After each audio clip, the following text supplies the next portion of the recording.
rolling, check. Calm and stay on the hardwood. Pump bacon, rip shaking, chilling with. I be rolling out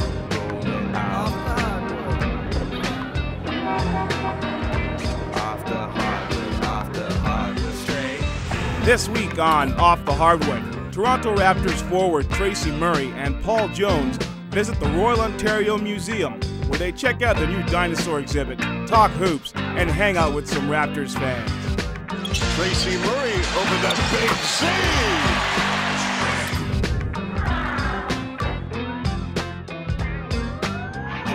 Off the hardwood. Off the hardwood. Hanging out. Rolling out. Welcome to another edition of Off the Hardwood, and I'm your host, Paul Jones, today at the Royal Ontario Museum in Toronto with the Dinosaur exhibit and maybe what people might call one of the original dinosaurs, an original raptor, Tracy Murray, with us today. Tracy, good to be here with you. And I say that in a fun sense because you were one of the original Raptors, a guy here who's come to Toronto here after other places in the league. Can you recall some of your first impressions of Toronto? Well, the first impression, and I've talked about this numerous of times, was like one of the first games we've ever played, and we were at home. And you know how they hand out the little toys and the wave behind the baskets. And this is when the crowd was the fans were pretty much uneducated about the game. And they're sitting there waving. I'm shooting free throws and they're waving it right behind us. It's like the wrong side. And I'm laughing the whole time I'm shooting free throws. And to see how educated the fans are now, how far the organization has come now, from that time till now, it's been very impressive. Now, Tracy, you'd had experience dealings with Toronto beforehand because in '91 you were here as a member of the U.S. Pan Am team. And I remember that team with big names like Eric Montrose, Grant Hill, and here was this kid from California who was kind of making a name for himself. Tell me about your impressions of Toronto back then and how they've changed. Well, back then it was that was the summertime, so we came up here when it was warm. It was a nice city. Most things that I've done that time was basically going to the mall during the free time and walked around a little bit. You were always into music. Always, man. I had to go get my music. But I've always had a nice time up here, and even playing in the Sky Dome during that time, and playing exhibition games against the Canadian national team from that point to being here the first year in Raptors history, still coming back now. It's the fans have been great. The people of Toronto has been great. Thank you for making the transition a lot easier because I've been knowing you since then. Yeah, for a long time. Yeah, Now, you talk about a transition. You had to leave Toronto, or you chose to leave Toronto after the first year. What happened there? Well, I chose to help my family over happiness. And I was happy up here. I was getting plenty of time up here. I reproved myself, re-solidified a spot in this league to where I had a foot outside the league.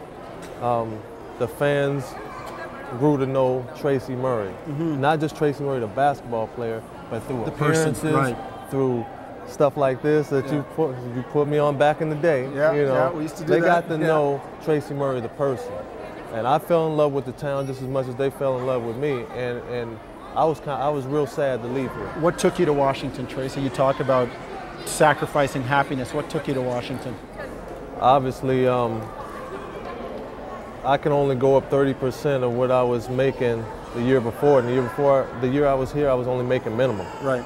So I was looking at a situation where I better take it now because I don't know what's going to happen in the future.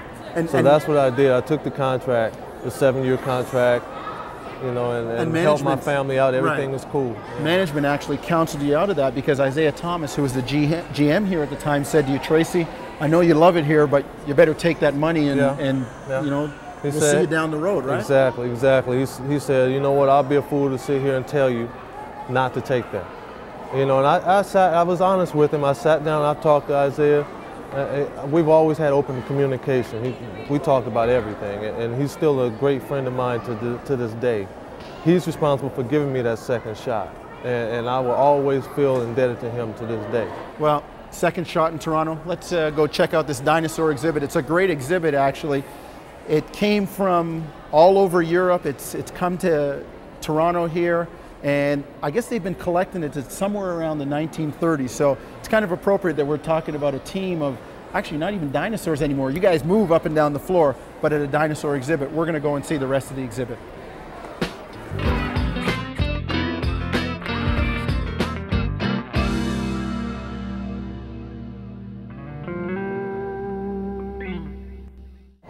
Tracy, let's talk about coming to Toronto, and before you came to Toronto. People don't know about your high school career. Are you comfortable telling us about some of your accomplishments, or do you want me to be telling people, because you were a prolific scorer, the all-time leading high school scorer in California prep basketball? Yeah, I was very blessed. Coach LeDuc was a great coach. If you're a great scorer, go to Glendora High School, because he will find ways to put the ball in your hand, different places for you to score, use your strengths to score. Ask my brother Cameron, he was the second leading scorer in California history, and Casey Jacobson is now in Stanford. He's now the leading scorer in California history. All three of us, you see California history as far as scoring, you see all three at the top of Glendora High School. Now, you went to UCLA and played for a legendary coach there, and had the second highest average next to some guy named Kareem Abdul-Jabbar as a sophomore. What was it like playing at UCLA? It was great playing at UCLA. The tradition, the mystique of Pauley Pavilion. You know, it's every time you tap that wall to come out onto that floor and play the game, it almost gives you goosebumps every time you come out there. And it was a dream of mine to play for UCLA, so that part of my dream as far as basketball was accomplished. I'm sure another dream fulfilled, scoring 50 points in an NBA game. Not many people know that about you. When you look down the list, I look down the list of 50-point scorers: Wilt Chamberlain, Michael Jordan, Bernard King, Tracy Murray. People are unaware of that you're in Washington. Well, they don't expect that out of a six-man, but as you say, I've been a scorer my whole career, and when having the opportunity to start and play major minutes, I can put the ball in the basket. That's what I do. Led the NBA, or one of the top three-point shooters, and an appearance at All-Star Weekend. What was that like? That was incredible. I was so nervous during that week, because the All-Star Weekend, outside of the playoffs, is like the biggest thing you can be involved in with basketball, and it was an honor to be part of that. I know you've always gotten great support from Bob and Candy, and your mom and dad, when you were here in Toronto that first year, were always a part of that. How important is family to you? Family is very important. Family, other than God, is first and foremost. Because without your family, who do you have to turn to when in times of struggle? You know, there's a lot of people out there that don't have families to turn to, and they're getting into trouble with their so-called boys or their so-called friends that aren't really friends. They just want to see them do dirt. And I'm very blessed to have my father in my life. He's been a very positive male role model for me.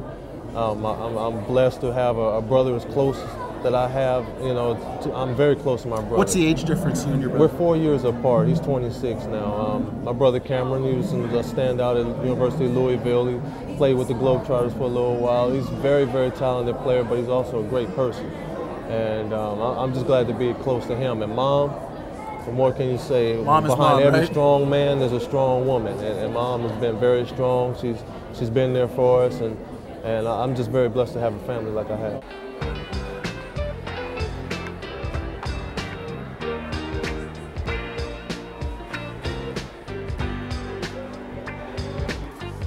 I was walking by and I was like, vampire!